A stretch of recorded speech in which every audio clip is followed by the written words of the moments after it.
Delivery.com coupon code, delivery.com coupons, how to use.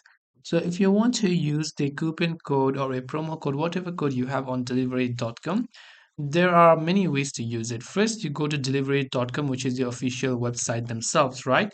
So when you're on their website, what you can do is you can see the promo code icon from the top right hand side. If you don't see this, you can also click on your profile and there you'll find a section that says promos. So here you can simply go to promo section, and depending upon whatever promo is currently available for you, you can just click on the apply promo button right there.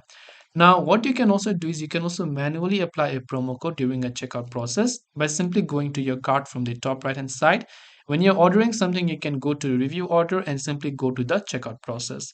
Once you verify and you proceed to checkout, here under promos, you can see enter code. So here too, you can enter your coupon code and then hit the apply code button, then just select proceed to checkout.